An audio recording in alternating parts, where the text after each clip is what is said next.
네, 시장에 떠도는 수많은 이슈 중에 한 번 더 봐야 하는 이슈는 무엇인지 정확히 찝어보겠습니다. 이항영의 딱 이거. 오늘도 MTN 이항영 전문위원과 함께합니다. 위원님 어서 오세요. 네, 안녕하세요. 네, 오늘은 날씨가 굉장히 화창하더라고요. 이 따뜻한 봄날에 저희가 또 이야기 나눌 건 뭡니까? 봄날같이 올라가는 주식이 있습니다. 아, 뭔가요? 증권주인데요. 오늘 증권주에 대해서 한번 냉정하게 생각해보는 시간. 맞습니다. 확실히 요즘 증권업종 자체가 좀 기대가 상당히 많아지는 것 같아요. 제가 네. 어제 치과에 갔는데 네. 치과 의사쌤이 어떤 종목 투자해야 되냐 뭐 이런 얘기도 하시면서 뭔가 증권 자체에 대한 기대가 높더라고요. 그러니까요. 저도 사실 보면 생전 연락도 안 하던 친구들 있잖아요. 네. 그런 사람이 갑자기 전화해서 뭐 시간 있냐. 다 그 주식 물어보는 애들이고요. 어디 상가집이나 이런 데 얼마 전에 갔으면요. 별로 친하지 않은데 제가 친구랑 딴 얘기하고 있는데 슬슬 몰려들어요. 네. 그래서 제가 텔레비 이제 나오는 줄 알거든요. 예전 무슨 일 하니까. 그러니까 무슨 주식 얘기하는 줄 알고 기동량하러 오는 사람이 있는 거죠. 그만큼 주시장 분위기 좋아지고 있는데요. 네. 그래서 우리가 이제 그런 건 일반적인 얘기고 숫자를 갖고 얘기해야 되는데요. 활동 계좌라고 있는데요. 활동 계좌가 2,050만 개를 넘어서서 지금 사상 최대 수준까지 갔어요. 이게 한때 2012년에 한번 고점 찍었고요. 네. 2013년, 14년에 계속 내려갔었거든요. 그게 다시 회복하는 문제. 네. 예, 그래프가 나오네요. 2012년에서 2,000만 개 넘었다가 줄었다가? 계속 줄어들었잖아요. 네. 그게 작년 말부터 회복하더니 지금 2,050만 개를 딱 넘어섰죠. 아, 근데 이 활동 계좌라는 게 네. 현재 거래가 되는 계좌 말하는 거 맞으시죠? 좀 따지는 수인데요. 네. 그냥 들으면 되는데 활동 계좌라는 걸 정확히 원하시면 이런 겁니다. 예탁금이 10만 원 이상, 예탁자가 10만 원 이상 있어야 네. 되고요. 6개월에 한 번은 거래가 돼야 돼요. 그러니까 그냥 아하. 묻어놓고 그냥 휴면 계좌, 쉽게 말하면 썩은 계좌라고 얘기하는데요. 그런 것도 의미가 없고요. 진짜 거래가 되는 그런 계좌이기 때문에 진짜 의미가 있는 숫자가 되겠죠. 네, 현재 거래가 되고 있는 계좌 수가 지금 또 사상 최고 수준까지 올라가고 있다라는 점에서 분명 시장의 분위기는 나아지는 것 같습니다. 제가 이 증권 업종 리포트를 한번 쭉 읽고 들어왔어요. 그래서 저도 오늘은 준비를 하나 해봤습니다. 네. 대다수가 비중 확대 의견을 요즘 많이 내놓던데 그 제목들을 한번 보니까요. 하나대투증권에서는 물 들어올 때 노져라. 네. 메리츠증권에선 거대한 파도가 밀려온다. 네. 대세 상승기.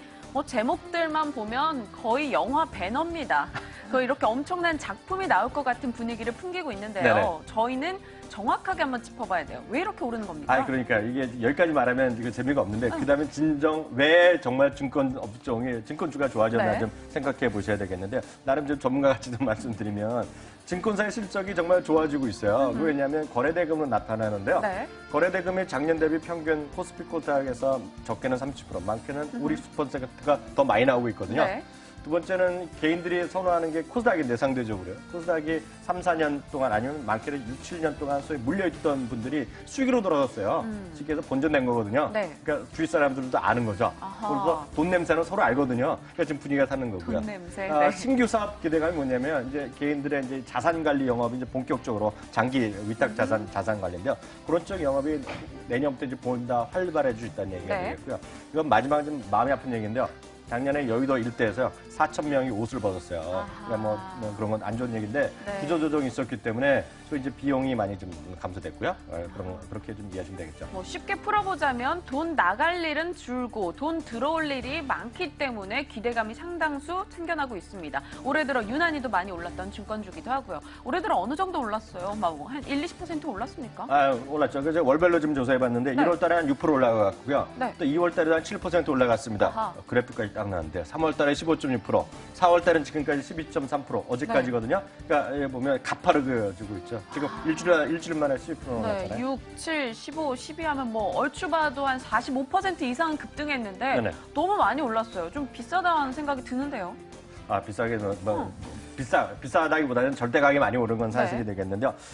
과거 그럼 어느 정도 차이 나냐 보면 2007년에 고점이 한번 나왔었거든요. 2007년 대비 지금 여전히 상대적으로 그렇게 비싸지 않다라고 이해하셔야 되겠습니다. 2007년에 증권업종이 5,200포인트였어요. 네, 업종 지수로 익숙하지 않은데 네. 증권업종 자체가 5,200포인트였는데 네. 어저께 불과 2,599.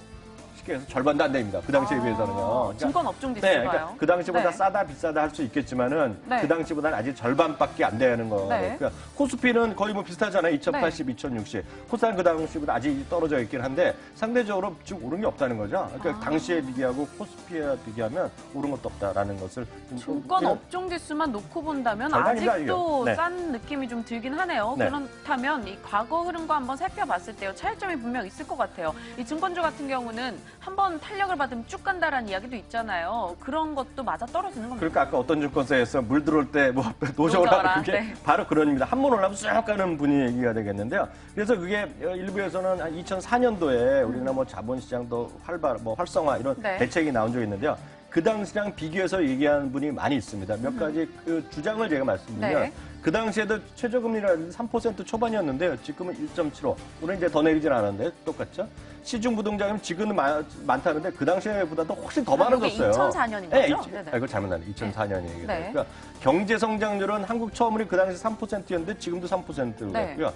그 당시 보면 기억하시겠지만 2005년, 6년에 중국에서의 거대 모멘텀 그래갖고 사실 중국 본도 열풍이 그 당시에 불었었는데요. 네. 중국의 기대감이었는데 지금은 중국 여전히 조정되다가 미국발 경기 회복까지 지금 맞물려 있기 때문에요. 지금 상당히 벌써 2004년 바뀌었네요.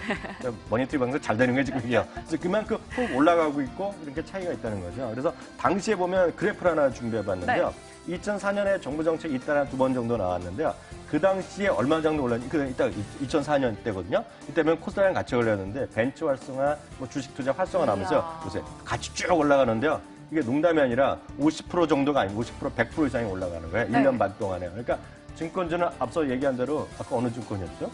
하나대투 증권이요? 네네. 하나대투 증권이 제목을 잘 지었네요. 물 들어올 때 놓친다. 그게 그런 딱 맞는 이야, 얘기였습니다. 유동성 효과로 인해서 한번 정책 모멘텀이라던가 시장의 네. 분위기를 타게 된다면 이처럼 쭉 올라가는 성향이 있는 증권주입니다. 하지만 저희가 앞서도 이야기 드렸습니다만 뭐 비중 확대 의견도 굉장히 많았고요. 또 반대로 중립적인 의견을 내놓는 증권사도 많았어요.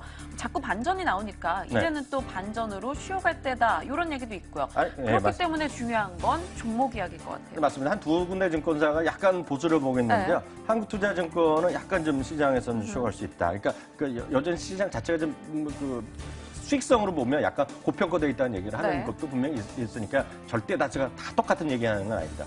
다음은 증권사별로 탑픽을 얘기하겠는데요. 하나네트는 대우, 한국금융, 메리츠, 네. 키움은 삼성, 대우, KDB 등 키움, 삼성, 삼성은 한국금융, 대우, 뭐 키움인데요. 딱 느끼는 게 있습니다. 두 가지가 여기서 삼성, 대우 뭐 이런 게 좀 많이 삼성, 보이네요. 대우, 키움이 많습니다. 이것은 네. 큰 회사들을 서로 그냥 안전하게 하는 거가 되겠고요. 하나대투, 키움, KDB, 대우, 삼성 모두 자기 증권사는 얘기를 안 해요. 왜요? 이게 지금 민영 씨는 어디 가면 자기가 예쁘다고 스스로 얘기하고 다니죠.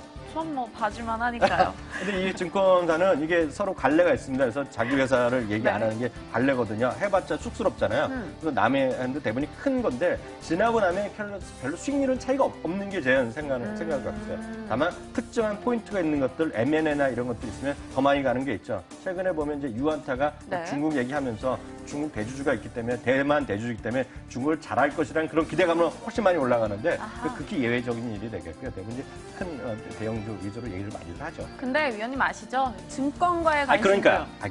그러니까 벌써 제가 무슨 말 할지 알아요. 이렇게 말하면 벌써 눈빛이 짜증나는 얼굴이 딱 나오는데. 들켰네요. 네. 네. 저는 오늘 그래서 또 나름대로 이것도 제가 30째 똑같은 주식 말씀드리는데요. 삼성증권을 일단 탑픽 중에 하나 말씀드리고 그렇죠. 싶은데 저희가 기다린 게 요거예요. 잠시 후에 또 삼성증권 투자전략 팀장이 나오셨으니까 맞아요. 센스 있게 제가 이제 말씀드린 것도 있는데 네. 이게 보면 자산종합 관리 계좌가 이제 내년부터 활성화되면 이것은 믿을 수 있는 증권사를 가는 거예요. 그러니까 신뢰도가 높은 증권사 중에 삼성증권이 있겠고요. 또 하나 좀 특정해서 말씀드리면 메리츠 종금증권이 요즘 네. 관심이 많습니다. 업계에서는요. 왜냐하면 ROE라 그래갖고 이게 수익률이 되겠거든요. 자본대 이익률이 되겠는데요. 네. 수익률이 지금 작년에 17.9가 나왔거든요. 퍼센트 나와서 업계 1위입니다. 알게 모르게 1위가 됐고요.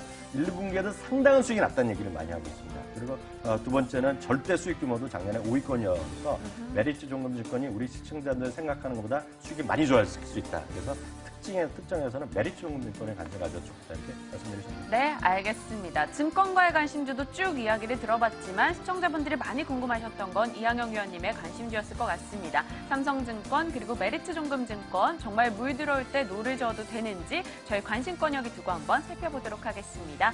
오늘도 MTN 이항영 전문위원과 함께 이항영의 딱 이거 진행해봤네요. 위원님 고맙습니다.